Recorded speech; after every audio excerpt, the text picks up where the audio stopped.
আমরা সবাই অবগত আছি গতকাল বিশেষ করে চরিলাম বিধানসভার অন্তর্গত আমাদের যে সুতারমুড়া বাজারে এক বাজার সভা ছিল সেখানে হঠাৎ করে এসেই ত্রিপুরামাতার কিছু কর্মীরা এসে আমাদের সভাকে বানচাল করার চেষ্টা করে এবং বিভিন্ন টেয়ার টেবিল এবং কিছু আমাদের কার্যকর্তার বাড়িতেও তারা হামলা করেন।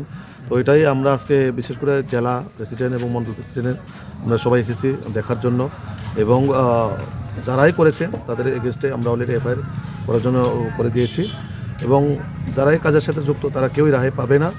আইনের নজর আইনের পথে চলবে এবং যারা এরকমভাবে এলাকার মধ্যে উত্তপ্ত করার চেষ্টা করে জাতি জনজাতির মধ্যে একটা বিশৃঙ্খল করার চেষ্টা করে তারা কেউই রেহাই পাবে না। কারণ যারা এখানে এসে করেছেন এই ঘটনার সঙ্গে যারা জড়িত আছেন তাদেরকে অলরেডি আইডেন্টিফাই করতে পেরেছি এবং তারা অতি সত্বর অ্যারেস্ট করা হবে। বারবার যে আক্রমণ এই নীতি বারবার দেখুন এই যে আক্রমণ তারা জানেন তাদের পায়ের নিচের মাটি চলে যাচ্ছে এবং সাধারণ মানুষ তাদের কাছ থেকে মুখ ফিরিয়ে নিচ্ছে। মানুষ একটাই এখন মোদি মানিক সাহাজির সরকারকে বিশ্বাস করে, ভারতীয় জনতা পার্টির সরকারকে বিশ্বাস করে যে ডেভেলপমেন্ট করবে তার লগেই তো মানুষ থাকবে।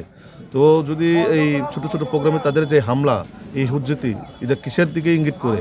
কারণ একটাই ইঙ্গিত যে তাদের পায়ের পায়ের মাটি ছড়ে যাচ্ছে এবং আগামী দিন যে বিজেপি সরকার হবে সেটা তারাও নিজেও বুঝে গেছে। তো এইভাবে কতদিন গুন্ডাগিরি করে মানুষকে হামলা হুজ্জতি করে মানুষের পার্টির মিটিংকে ভাঞ্চাল করে কতদিন তারা টিকেই থাকবে? তো একটা সাময়িক সময়, সেটা আস্তে আস্তে সবটাই ঠিক হয়ে যাবে।